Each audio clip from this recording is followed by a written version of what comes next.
The floating platforms moved slowly through the air, following paths that seemed impossible to predict. Kekstar and Direct studied the movement patterns for several minutes, trying to find a safe route across the chamber. There, Direct pointed, to a sequence of platforms that would allow them to cross. If we time it correctly, we can make it in 6 jumps. They moved carefully from platform to platform, using their alien agility to leap between the floating structures. The platforms were sturdy enough to hold their weight, but they swayed slightly with each landing. One mistake would mean a fall into the darkness below. "This is definitely a test," Kekstar said as they reached the other side. "No real security system would require this kind of physical performance." They entered the final corridor, which led to what appeared to be the facility's central command room. The passage was lined with screens, showing technical data and surveillance images from around the facility. For the first time, the aliens could see the full scope of the complex they had been navigating. "It's enormous," Direct said, looking at the facility maps. "We've only explored maybe 10% of this place." "And look at this," Kekstar pointed to surveillance screens that showed their own progress through the facility. "They've been watching us the entire time." The screens clearly showed every challenge they had faced, every decision they had made. Camera feeds displayed their entry through the fence, their work on the reactor crisis, and their battle with the robots. Everything had been recorded. "We've been performing for an audience," Kekstar realized. "This whole thing has been staged." They reached the central command room, a massive chamber filled with advanced computer systems and holographic displays. In the center of the room stood a single chair facing a wall of monitors. The screens showed real-time data from around the world, weather patterns, communication networks, and what appeared to be military installations. "This is it," Direct said. "The real control center." But as they approached the central console, something unexpected happened. The lights in the chamber suddenly changed, becoming brighter and more welcoming. The ominous alarm sounds that had been playing throughout the facility finally stopped. Instead, calm music began playing from hidden speakers. "Welcome to the Blackrock Training Facility," a voice said from the speakers. "Please remain calm. You are not in danger." The aliens froze, their hands moving instinctively toward their weapons. The voice was human, speaking in perfect English, but somehow they could understand every word. "Your language processors are working correctly," the voice continued. "We have been broadcasting a translation signal since you entered the facility." A section of the wall slid aside, and 3 humans walked into the chamber. They moved calmly, with their hands visible, showing that they were not carrying weapons. The aliens recognized them immediately from the surveillance footage they had seen. Lisa Carter stepped forward first. She was a woman in her 30s, with confident eyes and a friendly smile. Behind her came Jake Morrison, tall and obviously military trained, and Ryan Phillips, younger and carrying a tablet computer. "Commander Kekstar, Specialist Direct," Lisa said, addressing them by name. "I am Lisa Carter, Director of the Terrestrial Defense Initiative. These are my colleagues Jake Morrison and Ryan Phillips." Kekstar's mind raced. The humans knew their names, their ranks, even their specializations. How was that possible? "You have been monitoring our communications," Kekstar said, his hand still near his weapon. "Yes," Lisa admitted. "From the moment your ship entered our atmosphere, we detected your arrival and have been tracking your mission since you landed." "That's impossible," Direct said. "Our cloaking technology is perfect. No primitive species could detect our ship." Jake Morrison smiled. "Primitive? Your cloaking works well against visible light and most electromagnetic sensors. But it has a weakness in the infrared spectrum. Our satellites spotted your heat signature immediately." Ryan Phillips held up his tablet, showing the aliens a recording of their ship's approach and landing. "We've been watching you set up your base camp, listening to your mission briefings, and tracking your infiltration of this facility." Kekstar felt a mixture of embarrassment and professional curiosity. His team had been completely outmaneuvered by species they had assumed were technologically inferior. The security challenges, Kekstar said slowly. They were tests. Exactly, Lisa nodded. We converted our military training facility into an elaborate testing ground. Every challenge you face was designed to study your capabilities while keeping you safe. Safe? Thyrak asked. The laser grids, the robots, the reactor crisis. All set to training mode, Ryan explained. The lasers would have given you a mild shock. The robots were using stun weapons, and the reactor crisis was completely simulated. We wanted to test your skills and decision-making, not harm you. Amy Torres entered the chamber, carrying a tray with bottles of water and what appeared to be energy bars. You've been working hard for 6 hours.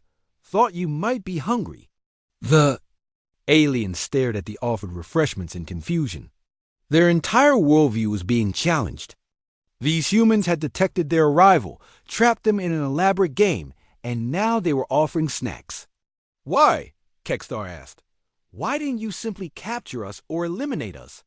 Because we wanted to understand you, Lisa replied. Your people sent scouts instead of an invasion fleet.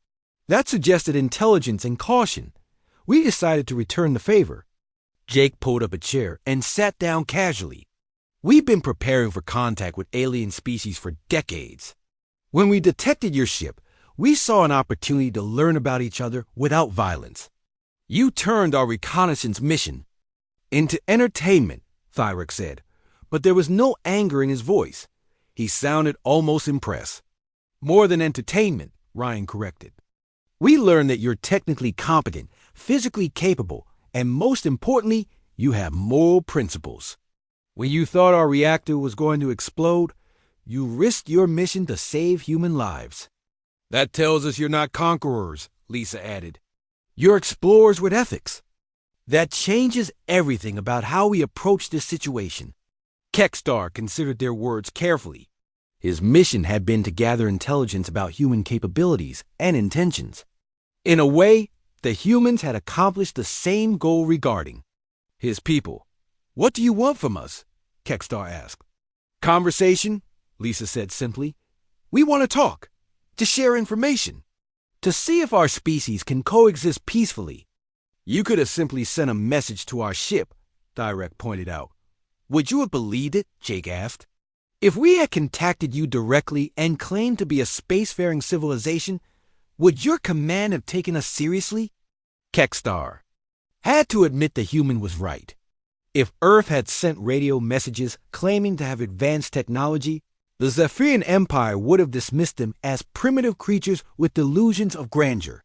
But after spending 6 hours navigating our facility and seeing our capabilities firsthand, Lisa continued, you know we're not primitive. You've experienced our technology and our strategic thinking. Your equipment scanned our cloaking technology, Ryan added. And we've been analyzing your tools and weapons. Both sides have learned valuable information. Amy offered the water. Bottles again. This time, Thyrak cautiously accepted one and took a small sip. The water was clean and refreshing.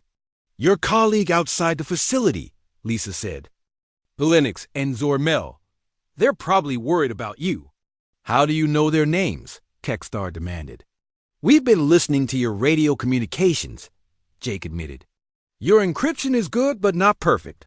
We've heard every report they've sent to your ship.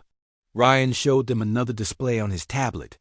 We also detected their attempts to hack into our computer networks. Very sophisticated techniques. They managed to access our public databases and some of our training materials. Training materials? Kekstar asked. Fake information, Lisa explained. We prepared false data about our military capabilities. Much of what they downloaded was either outdated or completely fictional. Thyrak laughed suddenly, surprising everyone including himself.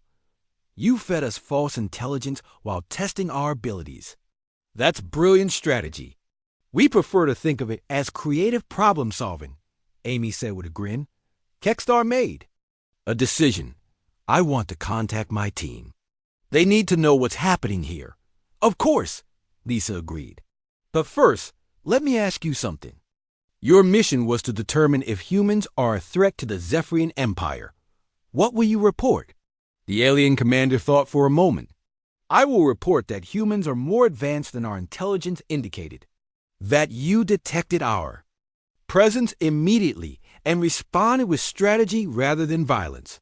That you demonstrated both technical capability and moral principles. And your recommendation? I will recommend direct diplomatic contact between our species. The Zephyrian Empire values intelligence and ethical behavior. You have shown both. Lisa smiled. Then let's call your team and start a real conversation. I think this could be the beginning of something very interesting. The test was over, but the real work was just beginning. The key card opened a heavy door that led to the deepest part of the facility. Kexstar and Thyrek found themselves in a vast underground chamber filled with advanced equipment. Holographic displays showed three-dimensional maps, and rows of computer servers hummed quietly in the background. This looked like the real command center they had been searching for. Finally, Thyrek said, scanning the room with his equipment. This appears to be their primary control facility. But as they stepped into the room, the door slammed shut behind them. The lights dimmed, and suddenly the chamber filled with the sound of mechanical movement. From hidden panels in the walls, armed robots emerged and began patrolling the area. Defense robots, Kexstar observed, pressing himself against the wall. More advanced than anything in our intelligence reports. The robots were sleek and deadly looking, with multiple weapon arms and sensors that swept the room constantly. They moved in coordinated patterns, covering every inch of the chamber. But like everything else in the facility, they were set to training mode. In the TDI control room, Amy Torres was controlling the robots remotely. She had programmed them to be challenging but not lethal. Their weapons would fire stunning energy bolts instead of deadly lasers, and their movements were designed to test alien combat skills rather than eliminate the intruders. Let's see how they handle multiple opponents, Amy said, directing 3 robots to converge on the alien's position. Thyrek immediately went into combat mode. His military training took over as he analyzed the robots' movement patterns and weapon capabilities. They're using energy weapons, but the power levels seem low. Maybe they're set to stun rather than kill. Why would they do that? Kexstar asked, staying behind cover. Unknown. But it gives us an advantage. Thyrek moved quickly between the computer servers, using them as cover while he studied the robots. Each machine had different capabilities. Some were fast but lightly armed, others were slower but carried heavy weapons. Their coordination was impressive, but they followed predictable patterns. They're programmed, not intelligent, Thyrek reported. I can exploit their programming. He used his alien agility to leap over a robot's weapon arm, landing behind it. A quick strike with his energy tool disabled the machine's main processor. The robot stopped moving and powered down. Excellent technique, Jake said, watching from the control room. He identified the weak point immediately. The remaining robots adjusted their tactics, but Thyrek was already moving to his next target. He used the chamber's equipment as weapons, toppling a heavy computer rack onto one robot and shorting out another by redirecting a power cable. Within 10 minutes, all the robots were disabled. Thyrek had shown impressive combat skills, but more importantly, he had revealed how aliens fought when outnumbered. They were smart, adaptable, and preferred to use their environment rather than rely purely on superior firepower. Well done, Kexstar said. Now, let's see what information we can gather here. The aliens approached the main computer terminal in the center of the chamber. The screen was displaying what appeared to be a critical system failure. Warning messages flashed across the display, indicating that the facility's main power reactor was experiencing problems. This could be our chance, Kexstar said. If their power systems fail, their security will go down too. But the reactor emergency was another test, carefully designed by Ryan to see how the aliens would respond to a crisis situation. The scenario was completely fictional, But the aliens didn't know that. The computer screen showed a detailed diagram of the facility's power system. According to the display, a cooling system had failed in the main reactor, and the temperature was rising to dangerous levels. If nothing was done within 30 minutes, the reactor would overheat and cause an explosion. "This is bad," Thyrex said, studying the technical readouts. "If that reactor explodes, it could destroy everything within several miles. That includes their town." Kekstar was faced with a difficult decision. They could ignore the crisis and focus on their mission, or they could try to help prevent what appeared to be a disaster that would kill thousands of innocent humans. "What are our orders regarding human casualties?" Thyrex asked. "We're supposed to gather intelligence, not interfere with local events," Kekstar replied. "But causing mass civilian deaths would violate the Zephyrian Code of Conduct." The alien commander was struggling with his conscience. His mission was important, but his people's ethics prevented him from allowing unnecessary killing. After a moment of consideration, he made his choice. "We helped him," Kekstar decided. "We can't let civilians die because of our presence here." In the control room, Lisa smiled. "Perfect. They're showing exactly the moral framework we hoped to see." The aliens began working together to solve the reactor crisis. The computer system required them to reroute power through backup systems, balance cooling flows, and manually override safety protocols that were preventing automatic repairs. It was a complex technical challenge that required both engineering knowledge and quick thinking. Kekstar used his command training to coordinate the repairs while Dirac handled the physical work of rerouting power cables and adjusting equipment. "The cooling system is responding," Thyrex reported. "Temperature is dropping slowly." "Not fast enough," Kekstar said, watching the countdown timer. "We need to boost the coolant flow manually." They worked frantically for 20 minutes, racing against time to prevent the fictional disaster. The humans watched, impressed by the aliens' technical competence and their willingness to risk their mission to save human lives. "They could have ignored the problem," Ryan observed. "They chose to help instead." "That tells us a lot about their society," Lisa replied. "They're not conquerors. They're explorers with a moral code." With 3 minutes to spare, the aliens managed to stabilize the reactor. The warning lights changed from red to green, and the computer announced that the crisis was over. The reactor was operating normally again. "We did it," Thyrex said, relieved. "The reactor is stable." But their celebration was interrupted by a new development. The main computer screen flickered and displayed a new message: "Security override detected. Unknown individuals have accessed restricted systems. Initiating emergency protocols." The chamber filled with a new alarm sound, and the walls began to move. Hidden panels slid aside to reveal additional passages and chambers. The facility was revealing its true complexity, showing the aliens that they had only seen a small part of what lay hidden underground. "It's a maze," Kekstar realized. "The facility is much larger than we thought." Through their radio, Vilinix voice crackled with concern. "Commander, I'm detecting massive electromagnetic activity from your position." "What's happening down there?" "The facility is activating additional systems," Kekstar replied. "It appears to be much more complex than our initial scans indicated." Zormel had been monitoring human communications from outside the facility. "I'm picking up encrypted radio traffic, military frequencies. They're using codes I can't break." What she was hearing was actually Lisa's team coordinating the next phase of their tests.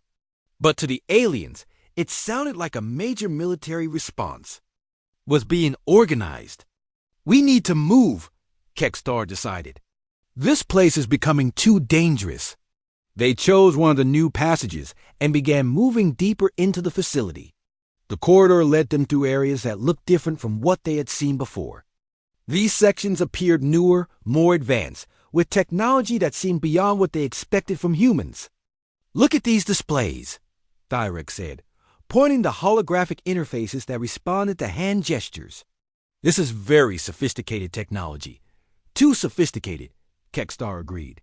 Either humans have been hiding their true capabilities, or we've stumbled into something much bigger than we expected. The aliens were beginning to realize that their simple reconnaissance mission had become something else entirely. They were no longer just gathering intelligence about primitive humans. They were exploring a facility that challenged everything they thought they knew about Earth's technological development. The next challenge appeared ahead of them, a chamber, filled with floating platforms that moved in three-dimensional patterns. To proceed, they would need to jump from platform to platform while the structures moved through the air in complex orbits. "This is getting ridiculous," Thyrak muttered. "What kind of security system requires acrobatic skills?" "The kind designed to test intruders rather than stop them," Kekstar said thoughtfully.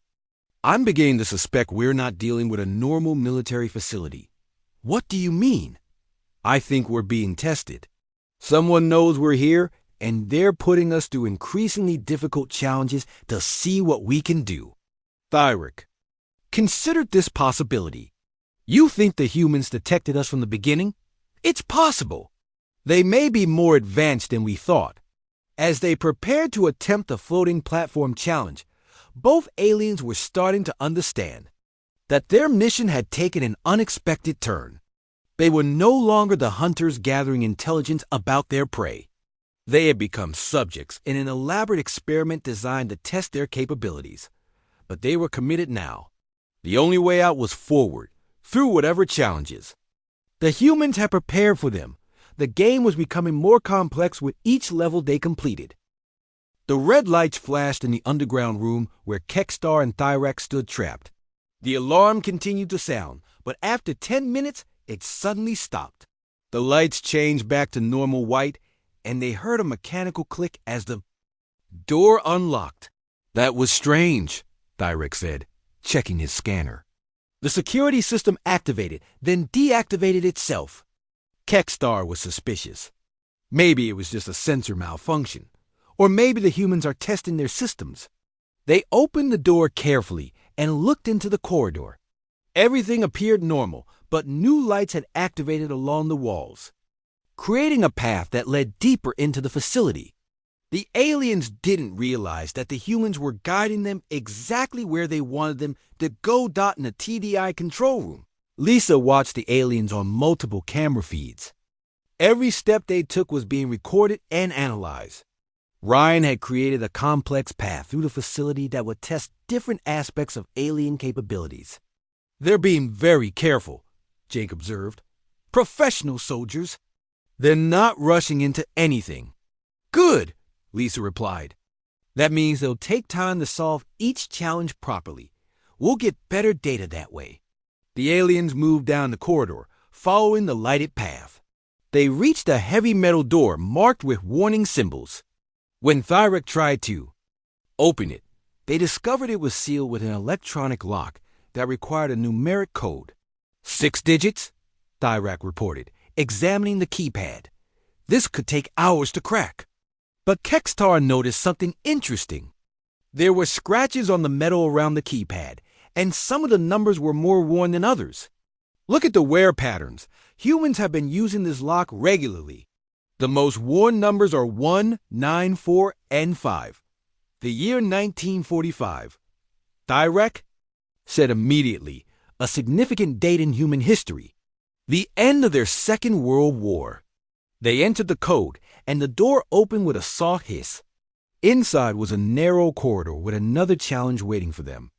The floor was covered with a grid of red laser beams that moved in complex patterns. Touching any beam would trigger an alarm and lock down the entire section. "Classic security system," Thyrak said, studying the laser pattern. "I've seen similar setups on other worlds." What the aliens didn't know was that the lasers were set to training mode. If they made a mistake, they would feel a mild electric shock, but nothing dangerous. The humans wanted to test alien reflexes and problem-solving skills, not hurt them. Thyrak watched the laser pattern for several minutes, timing the movements. The beams moved in a sequence that repeated every 30 seconds. There were gaps, large enough for a person to pass through, but the timing had to be perfect. I'll go first, Direct said. If I trigger the system, retreat, and find another way. He moved into the laser grid with fluid grace, his body bending and twisting to avoid the moving beams. His alien flexibility gave him an advantage that humans wouldn't have had. He reached the other side without triggering a single alarm. Clear, he reported. The pattern is predictable. You can make it. Kekstar followed, moving more carefully but successfully avoiding all the beams. They had passed the first real test, and the humans were impressed with their performance. Excellent reflexes, Amy noted, watching the replay, and they work well as a team. The big one scouted the path for his commander. The aliens continued deeper into the facility, unaware that each challenge was carefully designed to reveal their capabilities. The next room contained what appeared to be a computer terminal with critical data, but it was protected by a complex puzzle. The screen showed a series of human mathematical equations, but they were mixed with cultural references that made no sense to alien minds. Questions about human sports, historical events, and popular entertainment were combined with calculations about physics and engineering. This is frustrating, Kekstar said, staring at the screen. Why would humans mix important technical data with trivia about their recreational activities? Maybe it's a security measure, Thyrek suggested. Only humans would know the answers to these cultural questions. Zormel's voice came over their radio communicator. Commander, I'm still connected to their computer network. I can try to find the answers to these questions. Do it, Kekstar ordered. But be careful. Don't trigger any security systems. What the aliens didn't know was that every search Zormel made was being monitored by Ryan. Each query revealed more about how alien computer systems worked and what kind of information they were looking for. ZOR single quotes Mel. Search human databases for answers to the cultural questions. She learned about something called baseball and discovered that humans had fought multiple wars throughout their history. The information seemed random and unimportant, but she dutifully provided answers to her team. The answer to question 3 is Babe Ruth, she reported. He was apparently a famous human athlete who hit spherical objects with a wooden stick. Ridiculous, Thyrek muttered. How is this relevant to military technology? But the cultural questions served a purpose. They forced the aliens to research human society and history, revealing their intelligence-gathering methods. The humans learned that alien scouts were thorough and methodical, willing to study seemingly unimportant details to complete their mission. After 20 minutes of research, the aliens solved the puzzle. The computer terminal activated, displaying what appeared to be classified information about human defensive capabilities. The data was impressive but completely false, designed to make humans seem more advanced than they really were. Incredible, Kekstar said, reading the fake specifications. According to this, humans had developed energy shields and particle beam weapons. Our intelligence reports were completely wrong. The misinformation was having its intended effect. The aliens were beginning to question their assumptions about human technology. They were becoming more cautious and respectful of human capabilities. The next challenge was physical rather than mental. The aliens entered a large chamber with a high ceiling and discovered that the only way forward was across a series of narrow bridges suspended over a deep pit. The bridges moved up and down in a complex pattern, and some of them were designed to collapse if too much weight was placed on them. This is getting elaborate, Thyrek observed. The humans have put a lot of effort into securing this facility. Or testing it, Kekstar said thoughtfully. Some of these challenges feel more like training exercises than security measures. The alien commander was beginning to suspect that something was wrong, but he couldn't quite figure out what it was. The facility was too well designed, too perfectly calibrated to be challenging without being impossible. Thyrek tested the first bridge carefully, checking its weight capacity and stability. The bridge held his weight, but he could feel it swaying slightly. He moved quickly across, not wanting to stay on any one bridge too long. The pattern is complex but logical, he reported. Each bridge has a different weight limit and timing. Some move up and down, others rotate.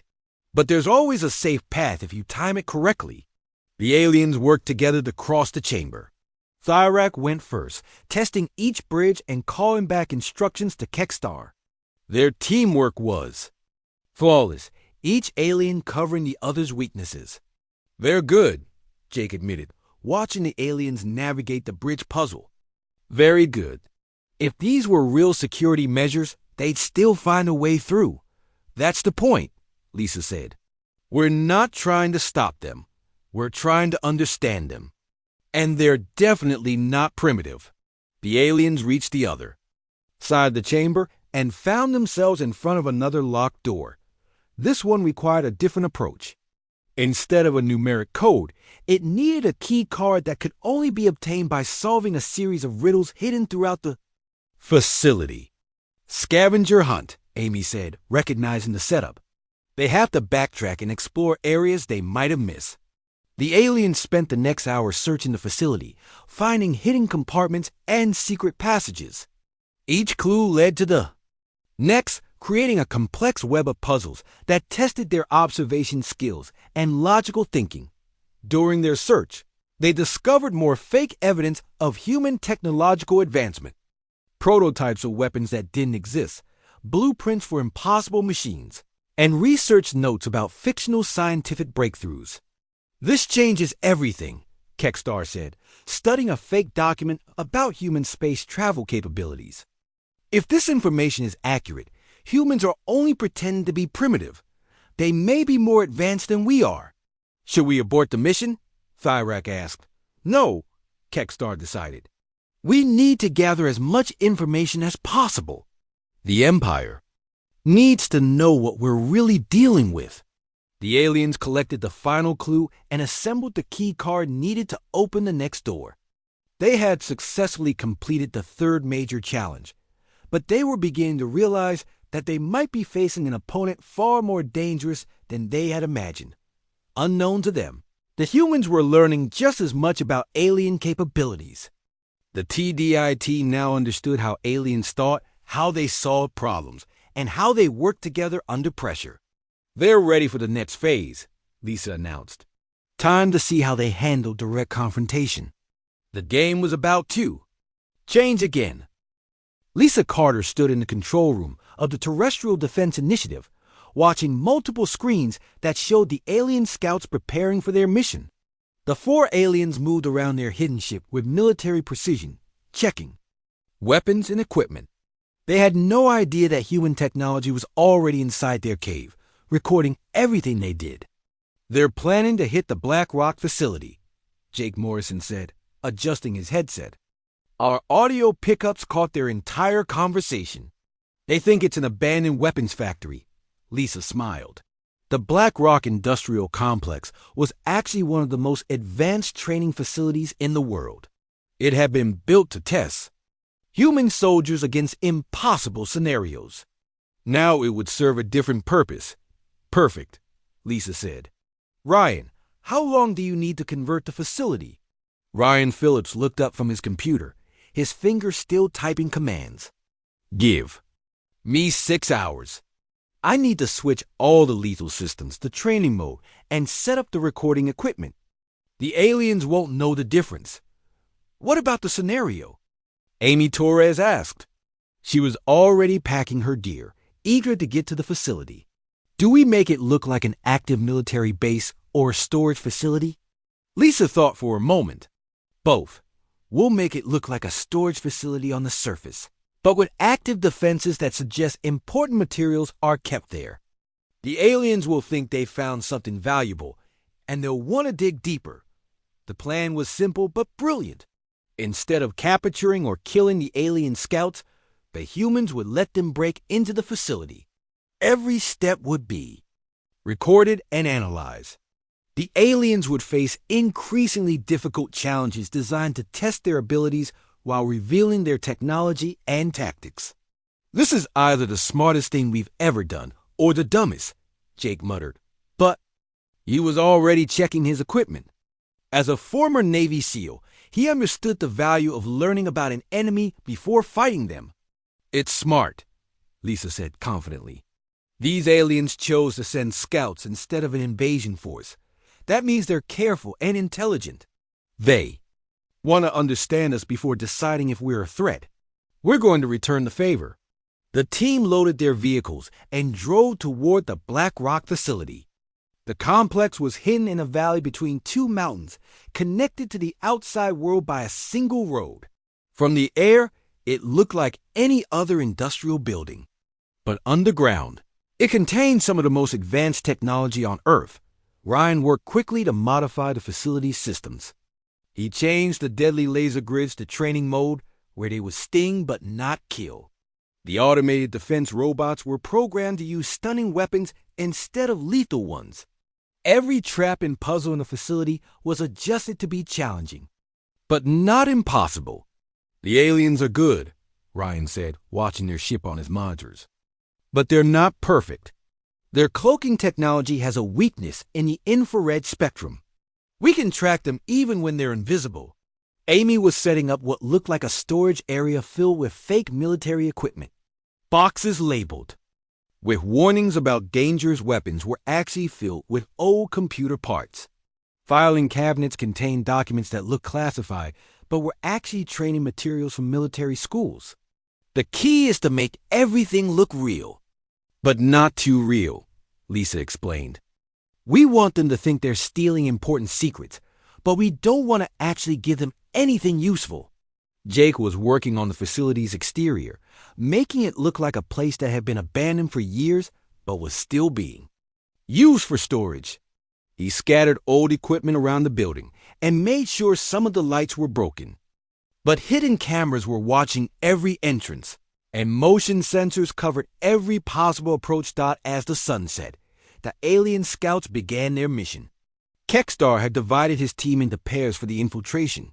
He would go with Thyrek, the combat specialist, while Vilinix and Zormel would provide technical support from a distance. The aliens moved through the forest like shadows, their advanced suits making them nearly invisible. They used handheld scanners to detect human patrols and electronic sensors. What they didn't know was that the humans were deliberately staying away from the area, making it look unguarded. No human activity detected, Thyrek reported through his radio. The facility appears to be minimally defended. Too easy, Kexstar replied. Humans may be primitive, but they're not stupid. Stay alert. The aliens reached the outer fence of the Black Rock complex. It was a simple chain-link barrier with a few warning signs. Thyrek used a small device to cut through the metal, creating a hole large enough for them to crawl through in the TDI control room. Lisa watched the aliens enter the facility grounds. They're in. Ryan, activate the first level of defenses. The first challenge was subtle. As the aliens moved toward the main building, motion sensors triggered a series of automated lights. The lights swept across the grounds in patterns that looked random but were actually designed to herd the aliens toward a specific entrance. They're being guided, Vilinix observed from his position outside the fence. The lights are not random. Someone knows we're here. Impossible, Kexstar said. Our stealth technology is perfect. The lights must be part of an automated security system. But Vilinix was right. The aliens were being carefully guided toward the entrance that would lead them into the facility's underground levels. The humans wanted them to find the interesting parts of the building, not waste time in empty offices. The aliens reached the main building and found a door that appeared to be secure with a simple electronic lock. Thyrek used his equipment to bypass the lock, not knowing that the humans had programmed it to open after exactly 60 seconds of tampering. They wanted the aliens to think they had successfully hacked human security. We're in, Kexstar reported. Beginning interior search. The building's interior looked like what the aliens expected. Empty offices, old equipment, and dust-covered furniture filled the upper floors. But there were subtle signs that something important was hidden deeper in the facility. Elevator shafts that went down several levels, thick security doors that required special access cards, and computer terminals that were still active. There, Zormel said, pointing to a computer terminal. That machine is still connected to their network. I can access their files from here. She connected her equipment to the human computer and began downloading files. What she didn't know was that the humans had prepared these files specifically for alien eyes. They contain information about human military capabilities, but everything was either outdated or deliberately misleading. Meanwhile, Kekstar and Thyrek had found the elevator to the underground levels. The elevator required a key card to operate, but Thyrek's bypass tools made quick work of the security system. The elevator descended 3 levels below ground, opening into a corridor lined with heavy metal doors. This is more like it, Kekstar. Real security measures. Whatever they're hiding down here must be important. The first door they tried was locked with both electronic and mechanical systems. It took Thyrek several minutes to bypass both locks. Inside, they found a room filled with what looked like advanced weapons and equipment. Labels on the boxes suggested they contained experimental technology. Jackpot, Thyrek said, scanning the equipment with his handheld device. These energy signatures are unlike anything in our databases. The humans are more advanced than we thought. But the weapons were fake, carefully crafted props designed to look impressive while revealing nothing useful. The real test was about to begin. As the aliens examined the fake weapons, the room's light suddenly changed from white to red. An alarm began sounding, and a computerized voice announced, "Security breach detected. Facility lockdown initiated. All personnel evacuate." Immediately, the aliens looked at each other in surprise. They had been discovered. "Move," Kekstar ordered. "We need to get out of here before human security forces arrive." But when they tried to leave the room, they found the door had automatically locked. The elevator was no longer responding to their commands. They were trapped in the facility, exactly where the humans wanted them. "Commander," Vilinix called over the radio, "I'm detecting multiple human vehicles approaching the facility. Military. Trucks and helicopters. They're surrounding the building." Lisa Carter listened to the radio traffic and smiled. The vehicles were empty, controlled by remote systems to make noise and create the illusion of a massive response. But the aliens didn't know that. "Phase 2 begins now," Lisa announced to her team. "Let's see how our alien friends handle a real challenge." The hunt had begun, but the aliens were about to discover that they had become the prey. The alien ship moved through space like a shadow. Its black hull absorbed starlight, making it nearly invisible against the dark void. Inside the ship, 4 aliens sat at their control stations, watching Earth grow larger on their screens. Commander Kekstar stood behind his crew, his tall frame casting a shadow across the bridge. His purple skin had dark stripes running down his arms, and his large yellow eyes studied the blue planet ahead. He had led many scouting missions before, but this one felt different. Earth was supposed to be a simple world full of primitive creatures. The report said humans were barely more advanced than animals. "How long until we reach the planet?" Kekstar asked. Vilinix, the ship's navigator, touched several glowing buttons on his console. His fingers were longer than human fingers, with an extra joint that made them bend in strange ways. "We will enter their atmosphere in 2 hours, Commander. The cloaking system is working perfectly. Their primitive sensors cannot detect us." Zor-Mel looked up from her communication station. She was smaller than the others, with bright green skin and silver markings around her eyes. "I am picking up many signals from the planet. They use radio waves to talk to each other, just like our intelligence," our EPORTS said. "Very basic technology." The 4th alien, Thyrek, checked his weapon systems. He was the largest of the group, with thick arms and scars across his dark blue skin. His job was to protect the others if something went wrong. Their military forces appear weak. I see no energy shields or plasma weapons. They still use metal projectiles fired from simple tubes. Kekstar nodded. The mission was clear. They would land on Earth, study human technology and military strength, then report back to the Zephyrian Empire. If humans proved to be a threat, a larger fleet would come to eliminate them. If not, They will be left alone to develop naturally. Begin landing preparations, Kexstar ordered. We will set down in a remote area away from their cities. Find somewhere with no human activity. The Linux studied his maps of Earth. The planet was mostly covered in water, with large land masses scattered across the surface. Most human settlements were near the edges of these land masses, leaving vast empty areas in the center. There is a suitable location in the northern continent. They call it Montana. Very few humans live there. The ship descended through Earth's atmosphere, its cloaking. Feel bending light around it. To anyone watching from below, it would look like empty sky. They flew over mountains covered in snow, then forests filled with tall trees. Finally, they reached a valley with a small human settlement. Perfect, Kexstar said, looking at the town. Below, it had maybe 2,000 humans living there. Small houses lined straight roads, and a few larger buildings sat in the center. Land near those hills. We can hide the ship in one of those caves. The town was called Cedar Falls, most of. The humans there worked in the forest, cutting down trees or mining minerals from the mountains. It was the kind of place where strangers were noticed, but also where people minded their own business. The aliens thought it was perfect for their mission. They landed the ship in an old mine shaft that had been abandoned for years. The cave was deep enough to hide their entire vessel, and thick rock walls would block any signals from escaping. The Linux activated the ship's defensive systems, creating energy barriers across the cave entrance that would be invisible to human eyes. Base camp is secure, the Linux reported. We can stay here for weeks without being discovered. But the aliens were wrong about one thing.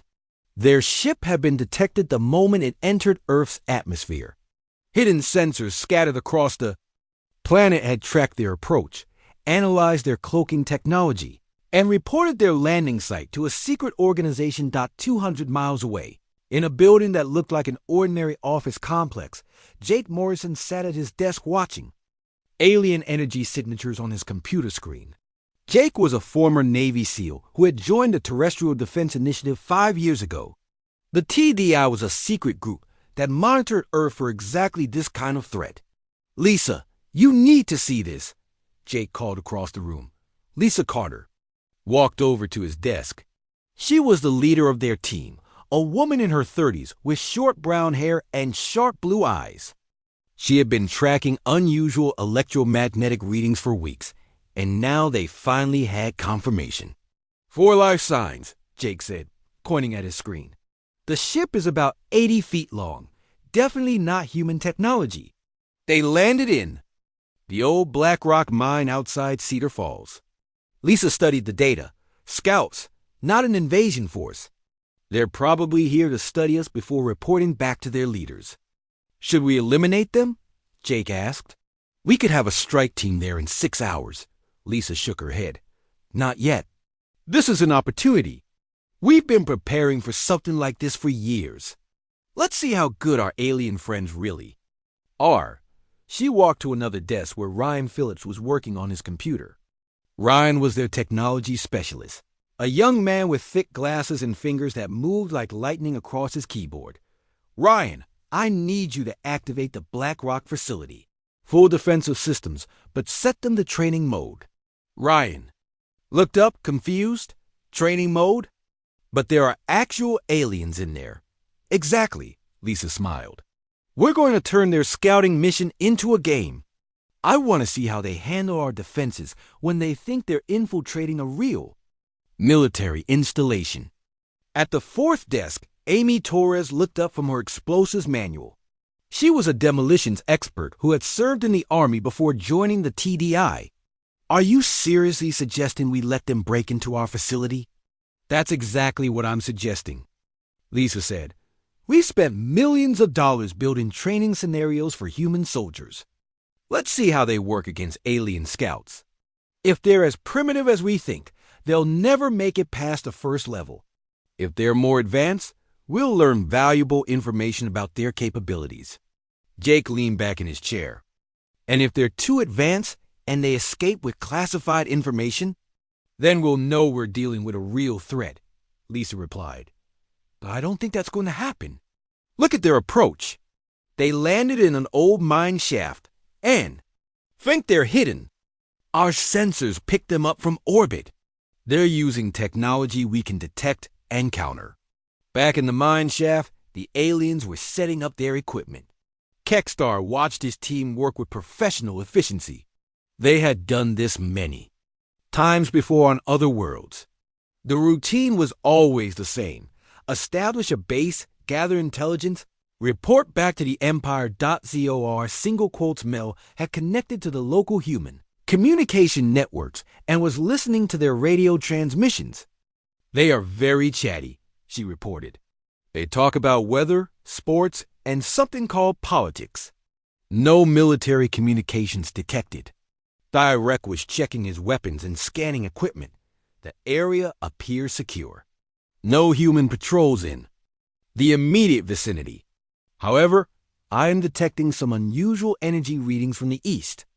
What kind of energy? Kexstar asked. Unknown. It could be some kind of industrial facility.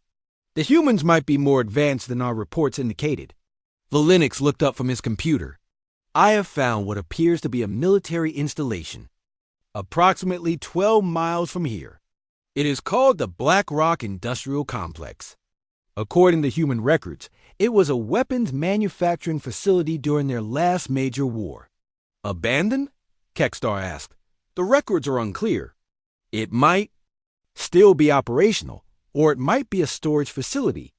Either way, it will contain valuable intelligence about human military capabilities. Kexstar made his decision. That will be our primary target. We will infiltrate the facility, gather intelligence, and extract before the humans know we were. There, the aliens began preparing for their mission, unaware that every word they spoke was being recorded by hidden sensors.